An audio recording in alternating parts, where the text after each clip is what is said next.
ഇരു കൈകളും കെട്ടി ഭിത്തിയിൽ ചാരി നിൽക്കുന്ന വിശ്വയെ കണ്ടതും ആദിയും വേദയും ഒരുപോലെ പേടിച്ചു. അല്പം മുൻപ് നടന്നതെല്ലാം വിശ്വ കണ്ടിരിക്കാൻ ഇടയുണ്ടെന്ന് ആദിയും വേദയും ഊഹിച്ചു.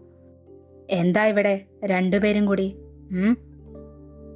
അത് പിന്നെ ഞങ്ങൾ ഇവിടെ, അല്പം ഗൗരവത്തോടെ വിശ്വ ചോദിച്ചതും പരിഭ്രമത്തിൽ ആദിയും വേദയും വിക്കി വിക്കി പറയാൻ ശ്രമിച്ചു. എന്താ രണ്ടുപേർക്കും പെട്ടെന്ന് വിക്കുണ്ടായോ? അവരുടെ പരിഭ്രമം മനസ്സിലാക്കിയ വിശ്വ ചോദിച്ചു. ഇല്ല എന്ന് അവർ തലയാട്ടി കാണിച്ചു. എങ്കി പറ, എന്തായിരുന്നു ഇവിടെയെന്ന് വിശ്വ വീണ്ടും ചോദിച്ചു. പെട്ടെന്ന് വേദ അവിടെ നിന്നും ഓടിപ്പോയിരുന്നു. അത് കണ്ടുകൊണ്ട് ആദ്യം ഓടാൻ തുടങ്ങിയതും വിശ്വ അവന്റെ വലത്തെ കൈയിൽ പിടുത്തമിട്ടുകൊണ്ട് തിരിച്ച് ഭിത്തിയോട് ചേർത്ത് നിർത്തി. വേദന കൊണ്ട് ആദ്യം നിലവിളിച്ചു. വിശ്വേട്ടാ, വിട് വിട്, എന്റെ കൈ. മിണ്ടരുത് നീ. ഞങ്ങളൊക്കെ പൊട്ടന്മാരാണെന്ന് കരുതിയോ നീ? സത്യം പറയടാ, എത്ര നാളായി ഇത് തുടങ്ങിയിട്ട്? പറയാം, ആദ്യം എന്നെ വിട്. അത് വേണ്ട, നീ പഠിച്ചു കള്ളനാ, നീ മുങ്ങും. അതുകൊണ്ട് പറഞ്ഞിട്ട് പോയാ മതി. പറയടാ. അത് കുറച്ചു നാളായി. അവള് പഠിക്കാൻ ഞങ്ങളുടെ വീട്ടിൽ വന്നപ്പോ മുതൽ. അപ്പോഴേക്കും വിശ്വ അവന്റെ കയ്യിൽ നിന്നും പിടിവിട്ടിരുന്നു. അങ്ങനെ വരട്ടെ, എനിക്ക് ആദ്യമേ സംശയമുണ്ടായിരുന്നു. ഇതെവിടെ വരെ പോകുമെന്ന് ഞാൻ നോക്കിയതാ. വിശ്വേട്ടാ, ഇപ്പോ ഇതാരോടും പറയല്ലേ പ്ലീസ്. സമയമാകുമ്പോ ഞങ്ങൾ തന്നെ പറയാം. ഒരു ദീർഘനിശ്വാസം എടുത്തുകൊണ്ട് വിശ്വ അവനെ നോക്കി. ശരി ശരി, ചെറിയ ചിരിയോടെ വിശ്വ പറഞ്ഞതും ആദ്യം അവനെ കെട്ടിപ്പിടിച്ചു. വിശ്വയും അവനെ പുണർന്നു. പിന്നീട് ദക്ഷിണ കൊടുക്കലും ഫോട്ടോ എടുക്കലും അങ്ങനെ പല ചടങ്ങുകൾ നടന്നു. ശേഷം എല്ലാവരും അമ്പലത്തിലേക്ക് പോകാൻ തയ്യാറായി. ദൂരെയുള്ള അവരുടെ കുടുംബക്കാരും സുഹൃത്തുക്കളും പിന്നെ അയൽക്കാരുമൊക്കെ അവിടെ ഉണ്ടായിരുന്നു. ക്ഷേത്രം അടുത്തായതുകൊണ്ട് തന്നെ അറിയാവുന്ന കുറച്ചു പേർ അവിടേക്കെത്തും. ബാക്കിയുള്ളവരാണ് ദ്വാരകയിലുള്ളത്. അവർക്കായി പ്രത്യേകം ഒരു ടൂറിസ്റ്റ് ബസ് ദ്വാരകയുടെ മുറ്റത്തുണ്ടായിരുന്നു. വിശ്വയും ആദിയും വേദയും വൃന്ദയും അതിഥിയും ഒരു കാറിലും കുറച്ചുപേര് ബസ്സിലും ബാക്കിയുള്ളവർ പല കാറുകളിലായി കയറി. അങ്ങനെ എല്ലാവരും ക്ഷേത്രത്തിലേക്ക് എത്തിച്ചേർന്നു. അവര് വന്നപ്പോൾ തന്നെ വരനെ സ്വീകരിക്കാൻ സജ്ജമായി നന്ദയുടെ ബന്ധുക്കൾ നിരനിരയായി നിൽപ്പുണ്ടായിരുന്നു. കാറിൽ നിന്നും വിശ്വ ഇറങ്ങി അവരുടെ അടുത്തായി വന്ന് നിന്നു. ശേഷം വരന്റെ കാല് കഴുകി പനിനീര് കുടഞ്ഞ് മാലയും ബൊക്കയും കൊടുത്തുകൊണ്ട് വിശ്വയുടെ കൈ പിടിച്ച് ഒരു ചെറുപ്പക്കാരൻ അവനെ മണ്ഡപത്തിലേക്ക് കൊണ്ടു നടന്നു. നന്ദയുടെ ആങ്ങളുടെ സ്ഥാനത്ത് നിന്നത് ആ ചെറുപ്പക്കാരനാണ്. അവൻ അവളുടെ അകന്ന ബന്ധുവായിരുന്നു. വിശ്വ മണ്ഡപത്തിൽ കയറിയിരുന്നു. അല്പസമയം കഴിഞ്ഞപ്പോൾ വധു വരാനുള്ള സമയമായി. കൈകളിൽ താലങ്ങളുമായി കുറച്ച് പെൺകുട്ടികൾ നിരനിരയായി നടന്നു വന്നു. അവരുടെ പിന്നിലായി ചുവന്ന പട്ടുസാരിയിൽ ലളിതമായ ആഭരണങ്ങളും മുല്ലപ്പൂവും അണിഞ്ഞ് നന്ദ മൃദുവായൊരു പുഞ്ചിരിയോടെ നടന്നു വന്നു. അവളെ കണ്ട നിമിഷം തന്നെ വിശ്വയുടെ മനസ്സ് നിറഞ്ഞു. അത്രയും സുന്ദരയായിരുന്നു അവൾ. വിശ്വയുടെ കണ്ണുകൾ മുഴുവൻ അവളിലായിരുന്നു. അവന്റെ ആ നോട്ടം തിരിച്ചറിഞ്ഞതുപോലെ നന്ദയും അവനെ നോക്കി നടന്നു. മണ്ഡപത്തിലെത്തിയ നന്ദ വിശ്വയുടെ ഇടതുവശത്ത് വന്നിരുന്നു. അപ്പോഴും വിശ്വയുടെ കണ്ണുകൾ അവളിൽ നിന്നും മാറിയില്ല. ഇതെല്ലാം അതിമനോഹരമായി ഫോട്ടോയിൽ പകർത്താൻ കുറച്ച് ചേട്ടന്മാർ മണ്ഡപത്തിന് ചുറ്റും നിരന്നു. മണ്ഡപത്തിന്റെ അടുത്തായി ദ്വാരകയിലെ എല്ലാ കുടുംബാംഗങ്ങളും നിൽപ്പുണ്ടായിരുന്നു. ഏവരിലും സന്തോഷം മാത്രം. പിന്നീട് വരന്റെയും വധുവിന്റെയും അച്ഛനമ്മമാർക്ക് ദക്ഷിണ കൊടുക്കുന്ന ചടങ്ങായിരുന്നു. അതും ഭംഗിയായി നടന്നു. ശേഷം മുഹൂർത്തം അടുത്തപ്പോൾ മുരളി വാഴയിലയിൽ പൂക്കളും കുങ്കുമവും ചന്ദനവും കൊണ്ട് മൂടിയിരുന്ന മഞ്ഞച്ചരടിൽ കോർത്ത താലിയെടുത്ത് വിശ്വയുടെ കൈകളിൽ ഏൽപ്പിച്ചു. ആ താലി വാങ്ങി വിശ്വ നന്ദിയുടെ കഴുത്തിൽ ചാർത്തുമ്പോൾ നാദസ്വരത്തിന്റെ മംഗളനാദവും കൊട്ടിന്റെ താളവും ഉയർന്നു മുഴങ്ങി. വിശ്വയ്ക്ക് താലി ചാർത്തുവാൻ വൃന്ദ നന്ദയുടെ പിന്നിയിട്ട മുടി മാറ്റിക്കൊടുത്തു. നന്ദയുടെ അമ്മയുടെ കണ്ണുകൾ നിറഞ്ഞൊഴുകി. അവളുടെ അനിയത്തി തന്റെ അമ്മയെ ചേർത്തു പിടിച്ചു. മുരളിയും മധുരമയും തന്റെ മക്കളെ നിറഞ്ഞ മനസ്സോടെ അനുഗ്രഹിച്ചു. വസുന്ധര ഒഴുകിയിറങ്ങിയ തന്റെ കണ്ണുനീരിനെ തുടച്ചു മാറ്റി. ആദിയും വേദിയും മറ്റു കുട്ടിപ്പട്ടാളങ്ങളും പൂക്കൾ അവരുടെ ദേഹത്തേക്ക് വാരിയെറിഞ്ഞു. എല്ലാം ആവേശത്തോടെ തങ്ങളുടെ ക്യാമറകളിൽ പകർത്തുകയായിരുന്നു ഫോട്ടോഗ്രാഫേഴ്സ്. നന്ദയുടെ നെറുകയിൽ വിശ്വ സിന്ദൂരം ചാർത്തുമ്പോൾ ഇരു കണ്ണുകളും അടച്ച് അവൾ അത് ഏറ്റുവാങ്ങി. ശേഷം ചുവന്ന റോസാപ്പൂക്കളും അതിനിടയിൽ മുല്ലപ്പൂക്കളും കൊണ്ട് നിറഞ്ഞ മാലകൾ അവർ പരസ്പരം അണിയിച്ചു. നന്ദ മണ്ഡപത്തിന് ചുറ്റും വലം വെച്ച് വിശ്വയുടെ കാലുകൾ തൊട്ട് അനുഗ്രഹം വാങ്ങി. ശേഷം അവന്റെ കയ്യിൽ നിന്നും അവൾക്കായുള്ള പുടവ വാങ്ങി. ആ പുടവ വാങ്ങി അവൾ അവന്റെ ഇടതുവശത്ത് വന്നിരുന്നു. പിന്നീട് വധുവിനും വരനുമുള്ള ഗിഫ്റ്റുകൾ കൊടുക്കുകയായിരുന്നു മണ്ഡപത്തിൽ. പിന്നീട് അങ്ങോട്ട് ഫോട്ടോകളുടെ ബഹളമായിരുന്നു. കുടുംബക്കാരും ബന്ധുക്കളും നാട്ടുകാരും സുഹൃത്തുക്കളും അങ്ങനെ തുടങ്ങി ആദിയുടെയും വേദയുടെയും വൃന്ദയുടെയും സിംഗിൾ ഫോട്ടോയും അങ്ങനെ ആ കലാപരിപാടികൾ അവിടെ നടന്നുകൊണ്ടിരുന്നു. അതോടൊപ്പം ഊട്ടുപുരയിൽ വിഭവസമൃദ്ധമായ സദ്യ നടന്നുകൊണ്ടിരിക്കുകയാണ്.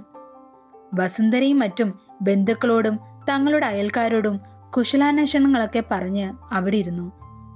അവിടെ വസുന്ധരയുടെ ഏട്ടനും ഏട്ടത്തിയും ഉണ്ടായിരുന്നു. വസുന്ധര അവരുടെ അടുത്ത് തന്നെ ഇരുന്നു. പെട്ടെന്ന് ക്ഷേത്രമുറ്റത്ത് ഒരു കാർ വന്നു നിന്നു. അതിൽ ചുവന്ന ബോർഡിൽ MLA എന്ന് എഴുതി വച്ചിട്ടുണ്ട്. കാറിൽ നിന്നും വെള്ള ഷർട്ടും വെള്ള മുണ്ടും ധരിച്ച ഒരുവൻ പുറത്തേക്കിറങ്ങി. ശേഷം അവൻ ശ്രദ്ധാപൂർവം തൻ്റെ അമ്മയെ കാറിൽ നിന്നും പുറത്തിറക്കി. അവരെ കണ്ട ഉടനെ ബഹുമാനത്തോടെ ആ നാട്ടുകാർ എഴുന്നേറ്റ് നിന്നു. ചിലർ അയാൾക്ക് ആലിംഗനവും നൽകി. അത് കണ്ടുകൊണ്ട് ആദിയും വേദയും വൃന്ദയും അവിടേക്ക് ചെന്നു. അപ്പോഴാണ് വസുന്ധര ഓടി വരുന്നത് അവർ ശ്രദ്ധിച്ചത്. വസുന്ധര വന്ന് ആ സ്ത്രീയെ വാരി പുണർന്നു. അവരും വസുന്ധരയെ പുണർന്നിരുന്നു. ചേച്ചി, എത്ര നാളായി കണ്ടിട്ട്, സുഖമാണോ? വസുന്ധര നിറ കണ്ണുകളോടെ ചോദിച്ചു. അതെ, സുഖം. നിനക്കോ വസു? അവരുടെ സംഭാഷണത്തിൽ മുത്തശ്ശിക്ക് അത്രയും വേണ്ടപ്പെട്ടവരാണ് അവർ എന്ന് ആദിക്കും വേദയ്ക്കും വൃന്ദയ്ക്കും മനസ്സിലായി. നിനക്ക് ഇയാളെ മുൻപ് പരിചയമുണ്ടോ? വേദ കുറച്ച് രഹസ്യമായി വൃന്ദയോട് ചോദിച്ചു. ഇതിവിടുത്തെ MLA ജയകൃഷ്ണൻ. 2-3 തവണ വീട്ടിൽ വന്നിട്ടുണ്ട് അച്ഛനെയും വിശ്വേട്ടനെയും കാണാൻ. അല്ലാതെ കൂടുതലൊന്നും അറിയില്ല. പക്ഷേ മുത്തശ്ശിക്ക് ഇവരെ അറിയാമായിരുന്നു. ആ, പണ്ടത്തെ കൂട്ടുകാരായിരിക്കും. വൃന്ദയുടെ നിഗമനം ശരിവെച്ചുകൊണ്ട് അവർ അവിടെ നിന്നു. വസുന്ധര അവരെ വിശ്വയുടെയും നന്ദയുടെയും അടുത്തേക്ക് കൂട്ടിക്കൊണ്ടുപോയിരുന്നു. വിശ്വയെ കണ്ടയുടനെ ജയകൃഷ്ണൻ അവനെ ആലിംഗനം ചെയ്തു. ലേഖയുടെ കാലുകൾ തൊട്ട് അവർ അനുഗ്രഹം വാങ്ങിയിരുന്നു. പിന്നീട് അവരുടെ കൂടെ നിന്ന് ഫോട്ടോയൊക്കെ എടുത്തതിന് ശേഷം അവരെ സദ്യാലയത്തിലേക്ക് വസുന്ധര കൂട്ടിക്കൊണ്ടുപോയി. സദ്യയൊക്കെ കഴിച്ചു കഴിഞ്ഞ് ലേഖയും വസുന്ധരയും അവളുടെ ചേട്ടൻ ആനന്ദും ഭാര്യ ഇന്ദുവും വട്ടം ചേർന്നിരുന്നു കൊണ്ട് സംസാരിക്കാൻ തുടങ്ങി. അവർ പഴയ കഥകളൊക്കെ പറഞ്ഞുകൊണ്ടിരിക്കുമ്പോൾ അപ്പുറത്ത് വേദയുടെയും വൃന്ദയുടെയും ഫോട്ടോ ഫോണിൽ പകർത്തിക്കൊണ്ടിരിക്കുകയായിരുന്നു ആദി. മരിക്കുന്നതിന് മുൻപ് ഹരിയേട്ടൻ നിന്നെ ഒന്ന് കാണണമെന്ന് പറഞ്ഞിരുന്നു. പക്ഷേ ആ ആഗ്രഹം സാധിക്കുന്നതിന് മുൻപ് അദ്ദേഹം അങ്ങ് പോയി. ചെറിയ വിങ്ങലോടെ ലേഖ പറയുമ്പോൾ വസു അവരുടെ കൈകൾ മെല്ലെ പിടിച്ചു. ഞാനും ഒരുപാട് ആഗ്രഹിച്ചിരുന്നു. പക്ഷേ എനിക്ക് വരാൻ കഴിഞ്ഞില്ല ചേച്ചി. അത് നേരാ വസു. ഹരിയേട്ടൻ ഒരുപാട് തവണ എന്നോടും അത് പറഞ്ഞിട്ടുണ്ടായിരുന്നു. പാവം, തൻ്റെ അച്ഛൻ ചെയ്ത തെറ്റിന് എത്ര പ്രാവശ്യം എന്നോടും ഏട്ടനോടും മാപ്പ് പറഞ്ഞിരിക്കുന്നു. അപ്പോഴും ദാസൻ ഹരിയേട്ടനെ ശകാരിക്കും. നീയല്ലല്ലോ, മാഷല്ലേ എല്ലാത്തിനും കാരണം. അതിനുള്ള അർഹിക്കുന്ന ശിക്ഷ മാഷിന് കിട്ടിയിട്ടുണ്ട്. അതിന് നീ എപ്പോഴും ഇതുതന്നെ ആലോചിച്ച് നിൽക്കണ്ട എന്നും കഴിഞ്ഞതൊക്കെ മറക്കണമെന്നും പറഞ്ഞ് ആശ്വസിപ്പിച്ചു വിടുമായിരുന്നു ദാസേട്ടൻ. ആ, ഒരു നെടുവീർപ്പോടെ ആനന്ദ് അത് പറഞ്ഞു തീർക്കുമ്പോൾ ആ വാക്കുകളിൽ പതറി നിൽക്കുകയായിരുന്നു ആദിയും വേദയും വൃന്ദയും. ആദി, അവരിപ്പോ പറഞ്ഞത് മാഷെന്നല്ലേ? അതുപോലെ ഹരിയേട്ടൻ? വേദ സംശയത്തോടെ ആദിയോട് ചോദിച്ചു. അതെ, അപ്പോ ഭരതന്റെ മകനാണ് കൃഷ്ണൻ. കൃഷ്ണന്റെ മകനാണ് ഈ ജയകൃഷ്ണൻ അല്ലേ? വൃന്ദ തല പുകഞ്ഞുകൊണ്ട് അവരോടായി പറഞ്ഞു. കുറച്ചുനേരം ആദിയെല്ലാം ഒന്നുകൂടി ഓർത്തെടുത്തു. ശേഷം അവരെയും കൂട്ടി ജയകൃഷ്ണന്റെ അരികിലേക്ക് ചെന്നു. Hi uncle.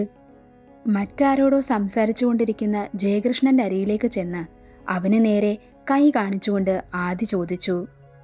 ജയകൃഷ്ണൻ അവന് ഷേക്ക് ഹാൻഡ് നൽകിയതിനു ശേഷം മനസ്സിലാവാത്തതുപോലെ നിന്നു. അത് മനസ്സിലാക്കിയ ആദി അവനെ സ്വയം പരിചയപ്പെടുത്തി. അങ്കിൾ, ഞാൻ വസുന്ധര മുത്തശ്ശിയുടെ ചെറുമോനാണ്, അഞ്ജലിയുടെ മകൻ. അപ്പോഴാണ് ശരിക്കും ജയകൃഷ്ണന് ആദിയെ മനസ്സിലായത്. ആ, മോനെ എനിക്കറിയാം, കണ്ടിട്ടില്ലെന്നേ ഉള്ളൂ. എന്തൊക്കെയുണ്ട്, സുഖമായിരിക്കുന്നോ? ആദിയുടെ തോളിൽ തട്ടിക്കൊണ്ട് ജയകൃഷ്ണൻ ചോദിച്ചു. ആദി അതിനുള്ള മറുപടിയും പറഞ്ഞിരുന്നു. പിന്നീട് അവർ പരസ്പരം കുറച്ചുനേരം സംസാരിച്ചു. അവിടേക്ക് വന്ന വേദയും വൃന്ദയും ആദിയോട് വന്ന കാര്യം ചോദിക്കാൻ കണ്ണുകൾ കൊണ്ട് ആംഗ്യം കാണിച്ചു. അവരെ തലയാട്ടി കാണിച്ചുകൊണ്ട് ആദി ജയകൃഷ്ണനോട് ചോദിക്കാൻ തുടങ്ങി. അങ്കിൾ, അങ്കിളിന്റെ അച്ഛന്റെ പേര് ഹരികൃഷ്ണൻ എന്നായിരുന്നില്ലേ? അതെ. എന്താ മോനെ? മുത്തശ്ശി എപ്പോഴും പറയുമായിരുന്നു, ഹരിയേട്ടൻ എൻ്റെ ദാസേട്ടനെപ്പോലെയും ആനന്ദേട്ടനെപ്പോലെയുമാണെന്ന്. അവർ ഒരുമിച്ച് കളിച്ചു വളർന്നവരല്ലേ? ആദി പറഞ്ഞത് കേട്ട് ജയകൃഷ്ണനും അത് ശരിവെച്ചു.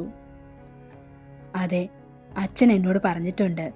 അച്ഛൻ ഒറ്റ മകനായിരുന്നല്ലോ. പക്ഷേ എനിക്ക് 4 കൂടപ്പിറപ്പുകളുണ്ടെന്ന് അച്ഛൻ എപ്പോഴും പറയും. 4? അതാരൊക്കെയാ? സംശയത്തോടെ ആദി ചോദിച്ചു. ആ, 4. ദേവദാസും ദേവാനന്ദും, പിന്നെ നിന്റെ മുത്തശ്ശി വസുന്ധരയും, പിന്നെ ഒരു വേദാൻഷിയും. ഇവരെക്കുറിച്ചുള്ള കഥകളായിരുന്നു മരിക്കുന്നതിന് കുറച്ചു മുൻപ് മുതൽ പറയാറ്. പഴയ ഓർമ്മകൾ. ആ. ചെറിയ വിങ്ങലോടെ ജയകൃഷ്ണൻ പറഞ്ഞതും അത് കേട്ടുകൊണ്ട് നിന്ന 3 പേരും ഒരുപോലെ ഞെട്ടി നിന്നു. വേദാൻഷി? അങ്കിൾ കണ്ടിട്ടുണ്ടോ ഈ വേദാൻഷിയെ? ആദി ആശ്ചര്യത്തോടെ ചോദിക്കുന്നത് കണ്ടപ്പോ ജയകൃഷ്ണൻ അവനെ ഒന്ന് നോക്കി. ആ പുള്ളിക്കാരിയുടെ പേര് കേട്ടിട്ടുണ്ട് എന്നല്ലാതെ കണ്ടിട്ടില്ല. ചെറുപ്പത്തിലെ മരിച്ചു പോയെന്നാണ് അച്ഛൻ പറഞ്ഞത്. അല്ല എടാ, അത് നിന്റെ മുത്തശ്ശിയുടെ ചേച്ചിയാ. അതറിയില്ലേ നിനക്ക്? സംശയത്തോടെ ജയകൃഷ്ണൻ ചോദിച്ചപ്പോ കേട്ട സത്യങ്ങൾ വിശ്വസിക്കാനാവാതെ തറഞ്ഞു നിൽക്കുകയായിരുന്നു 3 പേരും. ജയകൃഷ്ണൻ ആദിയുടെ തോളിലൊന്ന് തട്ടി വിളിച്ചു. എന്തു പറ്റി പെട്ടെന്ന് നിനക്ക്? ഹേയ്, ചുമ്മാ. അല്ലെങ്കിൽ എന്താ ഇപ്പൊ പറഞ്ഞേ? വേദാൻഷി മുത്തശ്ശിയുടെ ചേച്ചിയാണെന്നല്ലേ? വിശ്വസിക്കാനാവാതെ ആദി വീണ്ടും ചോദിച്ചു. അതെ. അല്ല, നിങ്ങൾക്കറിയില്ലായിരുന്നോ? അറിയാം, പക്ഷേ ഇതുവരെ ഫോട്ടോ ഒന്നും കണ്ടിട്ടില്ല, അതുകൊണ്ട് ചോദിച്ചതാ. അങ്കിളിനും അറിയാമല്ലേ അവരെയൊക്കെ? സംശയത്തോടെ ജയകൃഷ്ണൻ ചോദിച്ചപ്പോ ആദി പെട്ടെന്ന് പറഞ്ഞൊപ്പിച്ചു. അച്ഛൻ പറഞ്ഞുള്ള അറിവ് മാത്രമേ ഉള്ളൂ. പിന്നെ അപ്പോഴേക്കും ജയകൃഷ്ണനെ മറ്റാരോ വിളിച്ചു. അത് കണ്ടുകൊണ്ട് ആദി അവനോട് പറഞ്ഞതിന് ശേഷം വേദയുടെയും വൃന്ദയുടെയും അരികിലേക്ക് ചെന്നു. കേട്ടതൊക്കെ ആലോചിച്ച് ക്ഷേത്രത്തിലെ കുളക്കടവിൽ വട്ടം കൂടി ഇരിക്കുകയാണ് 3. കുറച്ചു നേരത്തെ നിശബ്ദതയ്ക്ക് ശേഷം ആദി സംസാരിച്ചു തുടങ്ങി. നമ്മൾ കരുതുന്നത് പോലെ മുത്തശ്ശി വെറും ഒരു കഥയല്ല പറഞ്ഞത്. മുത്തശ്ശിയുടെ അല്ല, വേദാൻഷിയുടെ ജീവിത കഥയാണത്. അത് കേട്ടതും വേദയും വൃന്ദയും ആദിയെ നോക്കിയിരുന്നു.